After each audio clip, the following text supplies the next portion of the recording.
Hello students. तो आज की इस वीडियो में हम लोग देखेंगे क्लास 12 है फिजिक्स से। और इसमें जो सेक्शन डी है उस क्वेश्चन को जो है इसमें आंसर हम लोग देखेंगे। ठीक है। तो मैंने इसका जो है ऑब्जेक्टिव टाइप क्वेश्चन और शॉर्ट टाइप क्वेश्चन जो है पिछले ही वीडियो में करा चुके हैं। तो इस वीडियो में कराने वाले हैं सेक्शन डी का जो क्वेश्चन है, यानी 43 से लेकर के जो क्वेश्चन 48 तक है उसका जो है हम लोग इसमें आंसर देखेंगे। चलिए इसको स्टार्ट करते हैं। तो इसमें 43 में क्वेश्चन क्या कह रहा है? क्वेश्चन कह रहा है कि determine the intensity of electric field by Gauss law. ठीक है। Due to a uniformly charge shell at a point. ठीक है, outside the shell, on the surface of the shell और इनसाइड द सेल। और साथ ही साथ इसका ग्राफ भी ड्रॉ करना है। ठीक है, variation of electric field with the distance from the centre. ठीक है। अब इसका जो है ये सारे क्वेश्चन का जो है हम लोग सॉल्यूशन देखेंगे। तो 43 आप देख लो, 44 यहाँ पर है। व्हीटस्टोन ब्रिज को करना है, उसके बाद ये एस्टेब्लिश करना है formula refraction of light on a spherical surface पर। ठीक है। 46 में प्रिंसिपल कंस्ट्रक्शन वर्किंग लिखना है ट्रांसफार्मर का। ठीक है। उसके बाद है वेब फ्रंट और सेकेंडरी वेवलेंथ क्या होते हैं, और उसके बाद लास्ट है describe the principle construction and working of an AC generator with the help of level diagram. ठीक है। चलिए हम लोग इसको स्टार्ट करते हैं। तो इसमें पहला क्वेश्चन आपका था कि determine the intensity of electric field by Gauss law due to a uniformly charge shell at a point. ठीक है, आउटसाइड निकालना था, ऑन द सरफेस और इनसाइड। सबसे पहले आप ये जान लो कि गॉस थ्योरम क्या होता है। ठीक है। तो गॉस थ्योरम होता है कि in a close electric field the number of electric flux is equal to product of charge present in it and 1/ε0। ठीक है। अर्थात इसका कहने का अर्थ हो गया कि जो इलेक्ट्रिक फ्लक्स होता है, जिसको हम लोग फाई से डिनोट्स करते हैं, वो जो होता है वो प्रोडक्ट होता है चार्ज का और ε0 का। ठीक है। तो ये जो होता है ये गॉस थ्योरम है। ठीक है, इसको ध्यान में रखना। इसको अगर प्रूफ करने की बात करते हैं तो प्रूफ इसको करते हैं इलेक्ट्रिक फ्लक्स ये D phi is equal to E D A cos theta, इसको इक्वेशन 1 मान लेना है। ठीक है। तो हम जानते हैं कि electric field is equal to क्या होता है 1/4πε0 इंटू Q/r² होगा, और इसको इक्वेशन सेकेंड मान लेंगे। ठीक है। अब इसमें जो है कि वैल्यू पुट करेंगे ई का वैल्यू पुट करेंगे इक्वेशन 1 में। ठीक है। तो इक्वेशन 1 क्या है, D phi is equal to E D A cos theta है। तो ई के जगह पर जो है हम लोग 1/4πε0 जो है इसका वैल्यू पुट करेंगे, तो बचेगा क्या इधर D A dot cos theta. ठीक है। अब हम लोग जानते हैं कि डी ओमेगा जो होता है वो is equal to D A बट्टे कोस थीटा। तो डी डब्ल्यू जो होता है वो D A into cos theta बट्टे r² होता है। तो इसमें जो है इसके बदले जो है हम लोग इसको पुट कर देंगे। ठीक है। तो डी ओमेगा के बदले जो है इसको हम लिख सकते हैं। ठीक है। अब यहाँ पर देखना आगे कि डी फाई जो है इसमें आर आप निकाल दो तो डी ए बट्टा कोस थीटा हो जाएगा। ठीक है, ये वाला इसमें से आर जो है यहाँ से आया है। ठीक है। तो अब इसके बदले जो है हम लोग क्या रख सकते हैं, ये D A dot cos theta बट्टे r² के बदले डी ओमेगा। ठीक है। अब इसको जब रखेंगे तो रखने से क्या हो गया कि Q/4πε0 इंटू डी क्यू। अब दोनों तरफ जो है इंटीग्रेट करेंगे। ठीक है। दोनों तरफ इंटीग्रेट करने से क्या होगा कि इसमें जो डी ओमेगा है इस पर इंटीग्रेशन लगेगा और इसमें इंटीग्रेशन, डी और डी खत्म हो जाएंगे, 5 बचेंगे। ठीक है। और 5 बचेंगे और इंटू जो है ओमेगा बचेगा। ठीक है, डब्लू। अब डब्लू इज इक्वल टू जानते हैं कि ये जो होता है 4π होता है, तो डब्लू की जगह पर जो है अब 4π रख देंगे। तो 4π यहाँ से क्या हो जाएगा, कैंसिल हो जाएगा। तो बचेगा क्या, तो बचेगा phi is equal to Q into 1/ε0। ठीक है। तो ये जो है ये इस तरह से प्रूफ होता है गॉस थ्योरम। ठीक है। अभी हमारा यह क्वेश्चन नहीं था, ये सिर्फ हम लोग गॉस थ्योरम को जान रहे थे और इसके जो फॉर्मूला को प्रूफ कर रहे थे। अब हम आते हैं मेन क्वेश्चन पर। ठीक है। तो ये गॉस थ्योरम का एप्लीकेशन ही है। ठीक है। तो इसमें जो होता है सबसे पहले इसमें लेट करेंगे। ठीक है। पहले तो एक बनाएंगे स्फेरिकल फिगर। ठीक है। जैसे इसको जो है आप इस तरह से बना सकते हो ये। ठीक है। और यहाँ पर ये सेंटर है और इसके अगल बगल जो है +Q चार्ज है। ठीक है। चारों तरफ +Q चार्ज। ठीक है। अब इस सेंटर से एक इनसाइड रहेगा अंदर, और एक जो है सरफेस पर रहेगा, और एक जो है सरफेस से बाहर रहेगा। ठीक है। तो जो सरफेस पर रहेगा उसका नाम पॉइंट बी दे देते हैं, और जो अंदर है उसका ए नाम दे देते हैं, और ये जो है उसको सी नाम दे देते हैं। ठीक है। ये हमारा ओ है। ठीक है, सेंटर है। तो यहाँ से ये क्या हो गया, ये बी जो पॉइंट है ये तो एक रेडियस है। ठीक है। इसको रेडियस लेट कर लेंगे। अब जो है हम लोग इसको देखते हैं। ठीक है, इस फिगर से अब इस पर चलते हैं। पहले इनसाइड चलेंगे पॉइंट 8 पर, ठीक है, पॉइंट ए पर चलेंगे तो इनसाइड द सेल होगा, ठीक है। तो इसको क्या करेंगे कि पहले हम अकॉर्डिंग टू गॉस थ्योरम क्या जानते हैं कि phi equal to Q into 1/ε0 होता है। तो इनसाइड द स्फीयर जो होगा वो चार्ज जो होगा वो क्या होगा, 0 के बराबर होगा, ठीक है। तो 0 के बराबर होगा तो क्यू जैसे ही 0 रखेंगे तो सारा क्या आ जाएगा, 0 आएगा, यानी यहाँ पर जो इलेक्ट्रिक फ्लक्स होगा वो 0 होगा इनसाइड द सेल, ठीक है। उसके बाद जो है कि 8 पॉइंट बी पर, अब यानी सरफेस पर ऑन द पॉइंट, उसी को बोलेंगे। तो अकॉर्डिंग टू गॉस थ्योरम क्या जानते हैं कि phi is equal to Q into 1/ε0 होता है, इसको इक्वेशन 1 मान लेते हैं, ठीक है। अब हम जानते हैं कि D phi is equal to E D A होता है, ठीक है, बाई इलेक्ट्रिक फ्लक्स से, ठीक है। तो यहाँ से डी और डी जो है ख़त्म हो गए, तो बचे क्या, phi is equal to E into A, ठीक है। अब किसी भी स्फीयर का एरिया क्या होता है, तो स्फीयर का एरिया होता है 4πr², ठीक है। तो 4πr² ए के बदले जो है हम लोग यहाँ पर पुट करेंगे, ठीक है, इसका यूज़ करेंगे। तो 4πr² यहाँ पर आएगा। अब 4πr² आएगा तो इसमें जो इक्वेशन 1 है उसमें जो है फ्रॉम इक्वेशन 1 से अगर लेते हैं, ठीक है, यहाँ जैसे इक्वेशन 1 आया था phi equal to Q into 1/ε0, तो इससे जो होगा कि ई इंटू 4πr² होगा और is equal to Q into 1/ε0 होगा, ठीक है। अब यहाँ से ये जो है ये मल्टीप्लाई में ना इधर आगे डिवाइड में होगा, तो ई इज इक्वल टू क्या निकल गया, 1/4πε0 इंटू क्यू/r², ठीक है। तो ये हो गया ऑन द सरफेस, ठीक है। उसके बाद जो है एट द पॉइंट यानी आउटसाइड द स्फीयर, ठीक है। तो इसके लिए भी वही सिमिलरली वही काम करेंगे, ठीक है। फाई जानते हैं, फाई ये जो इलेक्ट्रिक फ्लक्स के is equal to Q into 1/ε0 होगा, सिमिलरली उसी तरह से जैसे भी ऊपर हमने किया है। तो ई इज इक्वल टू 4πr², वहाँ पर आर स्मॉल था, यहाँ पर कैपिटल आर आएगा, ठीक है, आउटसाइड के लिए, ठीक है। तो इससे क्या निकलेगा कि E is equal to 1/4πε0 into क्यू/r², ठीक है। तो ये जो है इसका होगा, ठीक है। तो इस तरह से जो है इसको सॉल्व करना था, ठीक है। इस तरह से इसको आंसर आप लिख सकते हो, ठीक है। क्वेश्चन अगर एग्जाम में पूछे कि व्हाट इज गॉस थ्योरम और उसके जो एप्लीकेशन लिखना है तो यही आप लिखना, ठीक है। उसके बाद नेक्स्ट था कि व्हीटस्टोन ब्रिज क्या होता है। तो व्हीटस्टोन ब्रिज सबसे पहले इसका डेफिनेशन जान लेते हैं। तो व्हीटस्टोन ब्रिज किसे कहते हैं, तो जब 4 रेजिस्टेंस कनेक्टेड होते हैं रेक्टेंगुलर सर्किट में एक दूसरे से, तो वो जो सर्किट होता है वही व्हीटस्टोन ब्रिज कहलाता है। जैसे आप ये किरचॉफ्स जो पढ़े होंगे आप, तो आपको पता होगा, ठीक है, किरचॉफ्स लॉ, ठीक है। तो उससे आपको ये समझ में आएगा, ठीक है। तो ये जो है ये फिगर आप देख लो, इसमें यहाँ जो ये बना हुआ है, ठीक है। तो ये जो I1 है, PABCD ये सब जो नाम दिए हुए हैं इसको ध्यान में रखना। और इसमें किरचॉफ्स लॉ में आप ध्यान रखना कि अगर क्लॉकवाइज डायरेक्शन में अगर है तो उसके लिए प्लस लिखते हैं, और अगर एंटी क्लॉकवाइज है तो उसको जो है माइनस में लिखते हैं, ठीक है। तो ये तो किरचॉफ्स लॉ में ही आप पढ़े होंगे आप। इसको जो है अब हम लोग सोल्व करते हैं। इसमें आप प्रूफ क्या करना है, प्रूफ करना है कि P/Q जो होता है वो R/S के इक्वल होता है, ठीक है। तो P/S देखो यहाँ पर P है, ये पॉइंट, ये जो P है, P/Q यानी ये वाला वो जो है वो R/S के इक्वल है, ठीक है। ये हम लोग को प्रूफ करना है इस फिगर में, इस सर्किट में, ठीक है। चलिए इसको प्रूफ करते हैं। सबसे पहले तो आप एट जंक्शन बी, ठीक है, जंक्शन बी से शुरुआत करते हैं और किरचॉफ्स का फर्स्ट लॉ का यूज करते हैं, ठीक है। तो आप देखो जंक्शन बी कहाँ है, जंक्शन बी यहाँ पर है, ठीक है ना। तो जंक्शन बी यहाँ है, तो यहाँ पर जो आई होगा तो आई जो है वो किस डायरेक्शन में, तो क्लॉकवाइज में, तो आई जो है प्लस में लिखा है I1, ठीक है। अब यहाँ पर उसी तरह से यहाँ लिखा हुआ है कि I1 और -I2। अब I2 को देखते हैं, ठीक है। तो I2 यहाँ पर आप देखो, I2 यहाँ पर है और यहाँ पर जंक्शन है, तो ये तो एंटी क्लॉकवाइज हो गया, तो एंटी क्लॉकवाइज हो गया तो ये माइनस में होगा I2, ठीक है।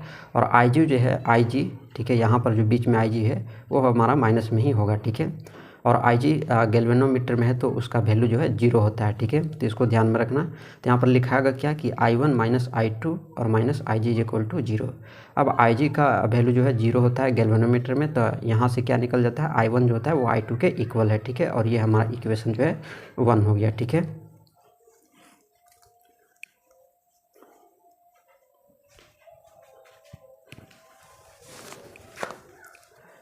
उसके बाद हम लोग देखते हैं 8 पॉइंट डी पर, ठीक है। तो डी पर आ जाते हैं, डी हमारा यहाँ है, ठीक है, ये हमारा जंक्शन हो गया डी। अब डी से इधर से आ रहा है तो ये क्या होगा, और इधर से आ रहा है तो क्या होगा, ठीक है। सबसे पहले यहाँ पर I3 और I4 जो है उसको हम लोग लिख लेते हैं, ठीक है। तो अगर हम इसमें किरचॉफ्स के फर्स्ट लॉ का यूज़ करते हैं तो I3 जो होगा प्लस IG और -I4 = 0 होगा, ठीक है। अब IG का वैल्यू हमने 0 रखा है गैल्वेनोमीटर में, तो ये 0 आ गया। तो बचेगा क्या, I3 minus I4 is equal to 0 बचेगा। तो इससे I3 is equal to I4 आ जाएगा और इसको इक्वेशन जो है सेकेंड मान लेंगे, ठीक है। अब इसके बाद आएंगे ABDA, ठीक है। ABDA देखते हैं, ABDA A है, B है, D है और A है, ठीक है। यानी इसमें आप इसमें ध्यान रखना। अब इसमें क्या होगा कि इसमें जैसे इसका यूज करेंगे और किरचॉफ का सेकेंड लॉ जो है इसका यूज करेंगे तो क्या होगा कि I1 जो है इंटू P के प्रोडक्ट होगा और प्लस IG जो है वो G के प्रोडक्ट होगा और I3 जो है मल्टीप्लाई 4 होगा और 4 करे R होगा और इज इक्वल टू 0 होगा। हमने ऊपर ही यूज किया है कि IG जो है वो 0 है, ठीक है। तो IG जब 0 है तो ये सारा क्या हो जाएगा, 0 हो जाएगा, ठीक है। अब ये सारा 0 हो गया तो इससे क्या निकला कि I1P is equal to I3R के इक्वल है और इस इक्वेशन को जो है थर्ड इक्वेशन लेट कर लेना है, ठीक है। अब उसके बाद इसमें अब आएंगे इस वाले में, ठीक है। इसमें BC CD B, ठीक है। तो इसमें आएंगे तो इसमें भी वैसे ही करेंगे जैसे अभी हमने सेकंड किरचॉफ का सेकंड लॉ का यूज़ किया है। तो जैसे ही इसका हम यूज करेंगे तो इससे जो है कि I2Q is equal to I4S के इक्वल होगा, ठीक है। अब ये 4 समीकरण जो है हमारे पास हो गए। अब 4 समीकरण से ही इसको प्रूफ करेंगे। तो सबसे पहले आपको करना क्या है कि समीकरण थर्ड और सेकेंड जो है उसको डिवाइड करना है, यानी थर्ड को डिवाइड करना है, सेकेंड को डिवाइड करना है थर्ड से, ठीक है। थर्ड बटे सेकेंड, ठीक है। अब इससे क्या हुआ कि इसे हमने किया तो I1P बटे I2Q आ गया और इज इक्वल टू I3R बटे I4S आ गया, ठीक है। अब यहाँ से आने के बाद हम लोग करेंगे क्या कि इक्वेशन 1 और 2 का यूज करेंगे, ठीक है। 1 और 2 का यूज करेंगे तो इससे हम लोग को मिलेगा क्या कि I1 जो होता है वो I1 और I2 आपस में इक्वल थे तो इसमें जो है दोनों सेम आ जाएंगे, ठीक है। मतलब कहने का अर्थ हो गया कि अगर ऊपर I1 है तो नीचे भी क्या होगा, I1 होगा और I1 क्या हो जाएंगे, कट हो जाएंगे। इसी तरह से इसमें जब यूज करेंगे तो I3 क्या था, I4 के इक्वल था, ठीक है। तो I3 is equal to I3 हो जाएगा या I4 is equal to I4 आप लिख सकते हो। तो यहाँ से I3 और I3 क्या हो गए, कैंसिल हो गए। तो इससे हमें मिला क्या कि P बटे Q जो है इज इक्वल टू है R बटे S की, और इस तरह से जो है ये हमारा प्रूफ होता है, ठीक है। इसको इस तरह से आप प्रूफ करना है। PDF का लिंक डिस्क्रिप्शन बॉक्स में दे देंगे, चिंता करने की ज़रूरत नहीं है, ठीक है। आप इसको जो है आराम से उतार लेना, ठीक है। और इसमें कुछ यूज हुआ नहीं है, बस किरचॉफ्स लॉ को जो है आप अच्छे से पढ़ लेना, ठीक है। क्योंकि पिछले ही 2024 में ही जो है किरचॉफ्स लॉ पूछ दिया है, इसलिए इसका जो है इक्वेशन पूछा, ठीक है। तो इसको आप ध्यान में रखना। उसके बाद हम लोग आगे चलते हैं। अब आ जाते हैं refraction of light at a spherical surface, और ये क्वेश्चन नंबर 45 में है, ठीक है। यानी इसमें जो है हम लोग को प्रूफ क्या करना है कि प्रूफ करना है कि U2 बट्टे V माइनस U1 बट्टे U is equal to UT minus U1 बट्टे R के इक्वल होता है, ठीक है। और इसी को दे दिया है क्वेश्चन में, ये वाला लिखा है तो ये वाला लिखा है, कोई बात नहीं है यही चीज़, ठीक है। सिर्फ n के जगह पर U2 है और I के जगह पर U1 है, ठीक है। तो यहाँ इससे कोई दिक्कत नहीं है, हम इसको प्रूफ करेंगे। आप जो है लास्ट में इसको पुट कर देना, U2 के बदले जो है n पुट कर देना और 1 के बदले जो है U1 पुट कर देना, ठीक है। तो इससे कोई टेंशन लेने की बात नहीं है, आप लास्ट में कर देना। हम जो है हम इसी को लेकर के अभी बनाएंगे, ठीक है। आप इसको देख लो, यहाँ पर ऑब्जेक्ट है O, ठीक है। और इससे जो है लाइट पास की गई है, यहाँ पर I है और इससे भी जो है, तो यहाँ पर जो एंगल बन रहा है इसका नाम थीटा है, इसका बीटा है और इसका गामा है, ठीक है। Alpha beta alpha theta beta जो भी होता है नाम दिया गया है, ठीक है। और इधर जो है ये A है और ये B है सरफेस, ठीक है। और यहाँ पर ऊपर जो है इसे S नाम दिया गया है, ठीक है, पॉइंट का। अब यहाँ C से P तक की जो पॉइंट है उसको R, और I से जो C तक की दूरी है उसको माइनस V, और I से लेकर के यहाँ सरफेस तक जो बन रहा है उसको माइनस U लिया है, ठीक है।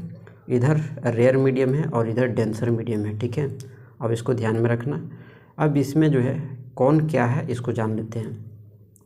तो इसमें ABBA जो है वो कॉनकेव सरफेस है, हुज रिफ्रैक्टिव इज U2, ठीक है। रिफ्रैक्टिव क्या है, U2 है। और O is an object, O क्या है इसमें, ऑब्जेक्ट है, ठीक है। O क्या है इसमें, ऑब्जेक्ट है। और हुज इमेज इज I, जिसका इमेज जो है वो क्या है, I है, ठीक है, ये वाला। उसके बाद कि अब इस फिगर से क्या मिला है कि SOC जो है, इस फिगर में आप देख लो कि SOC जो है यहाँ SO और ये C, यानी ये जो एंगल बन रहा है वो क्या है, थीटा है, ठीक है, वो क्या है, थीटा है।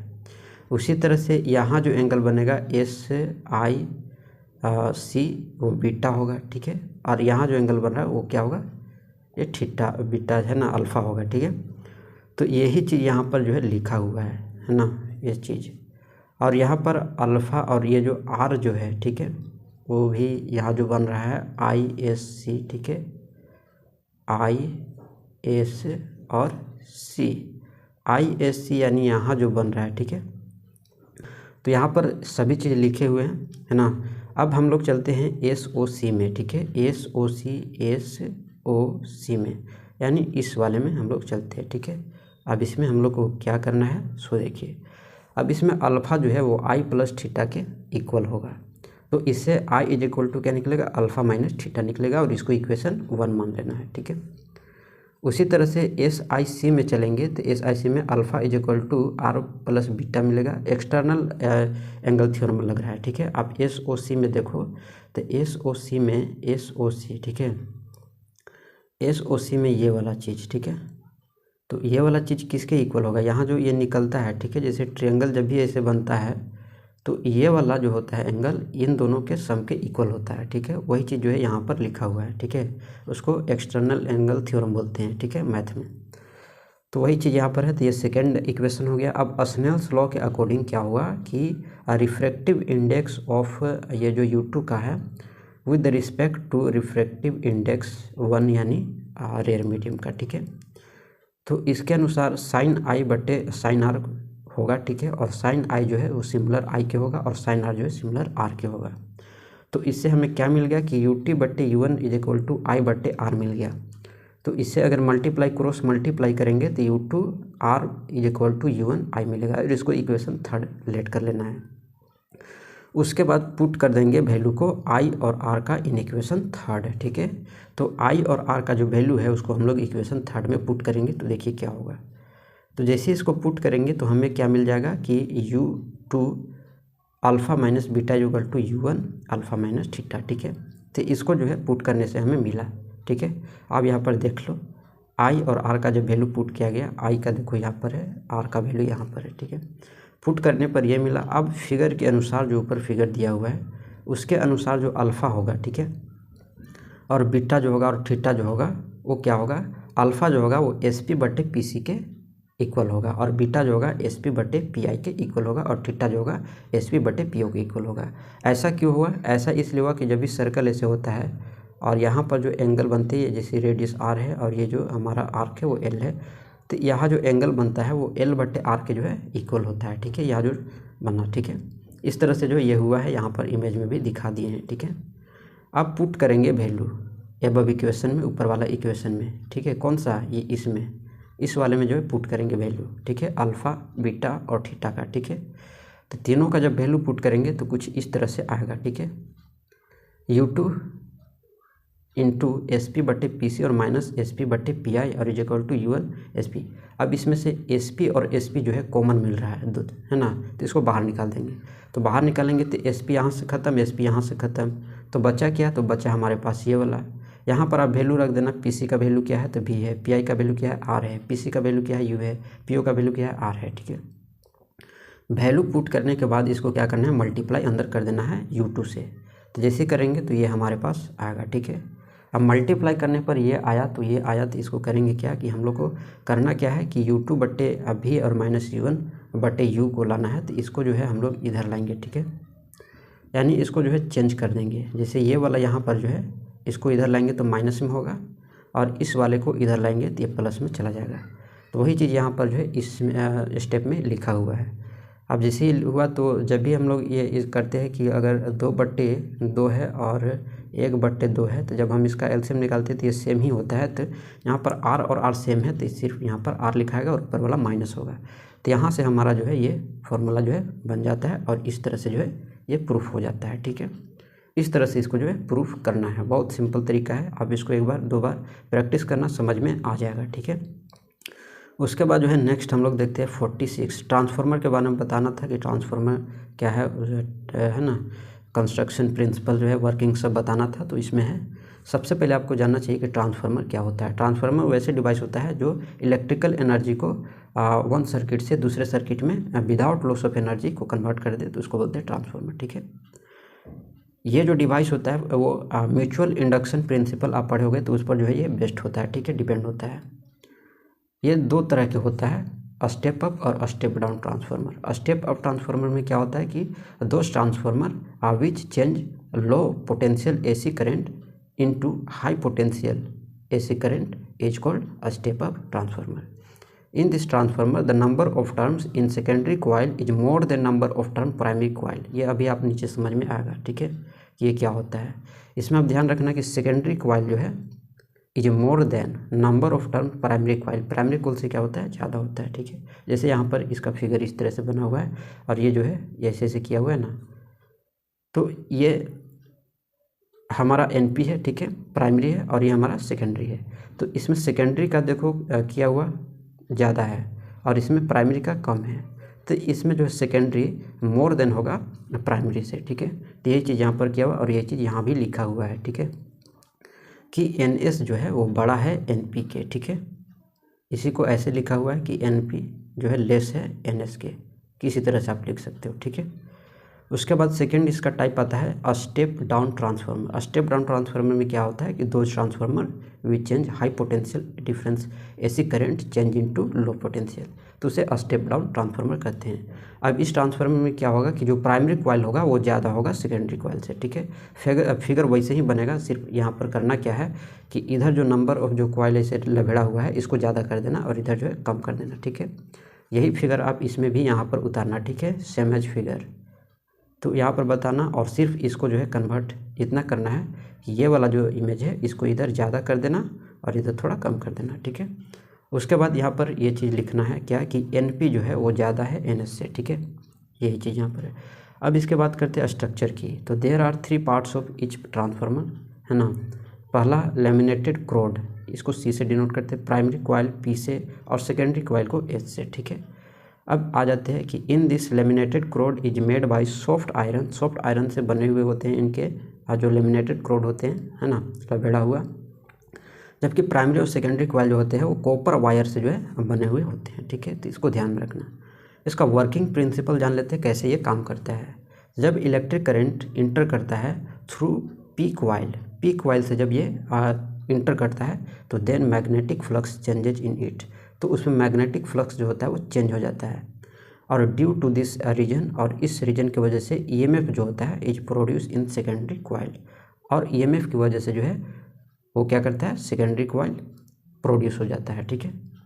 अब तो इस तरह से जो है ये ट्रांसफार्मर जो है काम करता है, ठीक है। तो let the number of turns in primary coil NP and the number of turn in secondary coil NS, the change in magnetic flux is d∅/dt and its EMF is E, ठीक है। इसको ध्यान में रखना। अब यहाँ से इसका थोड़ा फॉर्मूला ड्राइव कर लेते हैं। अब according to Faraday second law क्या कहता है फॉर ईएमएफ के लिए कि P1 जो है वो EP जो होगा वो डायरेक्टली प्रोपोर्शनल होगा d∅/dt के। तो यहाँ से यहाँ पर ये डायरेक्टली प्रोपोर्शनल का साइन हटेगा तो ये प्राइमरी कॉइल आएगा, वो भी माइनस में लिखा आएगा। इसको इक्वेशन 1 मान लेना है। उसी तरह से सेकेंडरी के लिए जो है ES जो होगा वो इसमें भी वही तरीका होगा, इसमें माइनस में भी NS होगा, ठीक है। और इसको जो है इक्वेशन सेकंड मान लेना है। अब फर्स्ट को सेकंड से आप डिवाइड कर दो तो फर्स्ट को सेकंड से डिवाइड करने से d∅dt खत्म हो जाएगा और माइनस खत्म हो गया और जो मिला वही हमारा ये प्रूफ हो गया इसका फॉर्मूला, ठीक है। अब क्वेश्चन था कि इसमें एक और क्वेश्चन था लास्ट में, ठीक है। उसका आंसर ये है कि the core of transformer is laminated इसलिए किया जाता है because of it control the loss of electric current. क्या करता है, कंट्रोल करता है loss of electric current due to eddy current, ठीक है। तो इस तरह से जो है इसका कंप्लीट जो है मैंने बता दिया, इसको आप लिखो और इसको जो है अच्छे से एग्जाम में लिख दो, ठीक है। तो इस तरह से जो है इसको लिख लेना है और इसको एक बार फिर से समझ लेना है, ठीक है। आगे चलते हैं, फिलहाल अभी नेक्स्ट वाला देखते हैं। 47 का आप खुद से करना, ठीक है। 47 का हाइगेंस प्रिंसिपल है और उसमें जो वेव फ्रंट और सेकेंडरी वेवलेंथ जो है उसको आप खुद से पढ़ो, ठीक है, और खुद से समझो। नहीं समझ में आता है एक आध बार रिविजन कर लो, समझ में आ जाएगा, ठीक है। एसी करंट को इसमें हम लोग देखते हैं, एसी करंट जनरेटर बोलो या एसी सर्किट अल्टरनेटर बोलो, ठीक है, दोनों एक ही चीज़ होते हैं। सबसे पहले इसका डेफिनेशन जानते हैं, डेफिनेशन क्या होता है। तो वैसे device which change mechanical energy into electrical energy, तो उसको क्या बोलते हैं, एसी सर्किट बोलते हैं, ठीक है।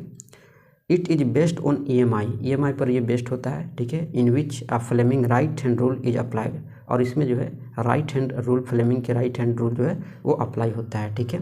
कंस्ट्रक्शन की इसका बात करते हैं, यहाँ पर लेवल डायग्राम भी बनाया हुआ है, ठीक है। यहाँ पर एन है और इधर एस है, ठीक है।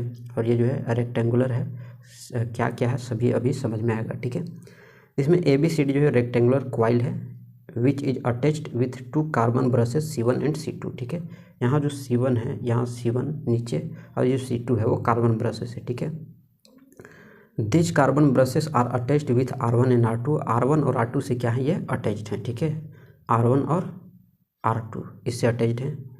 उसके बाद स्प्लिट रिंग, ठीक है, स्प्लिट रिंग है और होल सर्किट, ये पूरा जो सर्किट है वो कनेक्टेड है गैल्वेनोमीटर से, इससे, ठीक है। विच मेजर द इलेक्ट्रिक करंट, जो इलेक्ट्रिक करंट को क्या करेगा, मेजर करेगा, ठीक है। अब ये काम कैसे करेगा, हमने इसका कंस्ट्रक्शन तो देख लिया, अब इसका वर्किंग देखते हैं, ठीक है। तो जब ABCD यानी रेक्टेंगुलर क्वाइल मूव्स करेगा दो मैग्नेट के बीच NS और NP, ठीक है, NS ना NS, ठीक है, magnet, then electric produce by applying Fleming right hand rule. तो इलेक्ट्रिक प्रोड्यूस होगा किसके वजह से, तो फ्लेमिंग राइट हैंड रूल की वजह से, which is detected by galvanometer, और गैल्वेनोमीटर क्या करेगा, उसको डिटेक्ट करेगा, ठीक है। तो इस तरह से जो है इसका वर्किंग प्रिंसिपल है, लेवल डायग्राम है, और ये क्या होता है ऐसी सर्किट, वो भी मैंने आपको बता दिया, ठीक है। इस तरह से एग्जाम में लिखना है। थोड़ा सा डिफाइन इसको भी कर लेते हैं कि आर्मेचर क्या होता है। तो दो system in which copper wire है is wrapped on rectangular plate in many terms, तो उसको आर्मेचर बोलते हैं, ठीक है। यहाँ पर जो लेमिनेट किया जाता है इस रेक्टेंगुलर में, तो उसको क्या बोलते हैं, आर्मेचर बोलते हैं। उसके बाद कॉम्यूलेटर क्या होता है, तो the split ring of AC generator is called commutator. इसका मेन फंक्शन होता है change the direction of electric current, electric current को डायरेक्शन को चेंज करना, इसका मेन फंक्शन होता है, ठीक है। तो इस तरह से जो है हमने इसका देख लिया। एक छूट गया है उसको हाइगेंस वाला, आप उसको खुद से कर लेना, ठीक है। तो इसी तरह से और वीडियो जो है अपलोड किया जाएगा। तो मिलते हैं नेक्स्ट वीडियो में।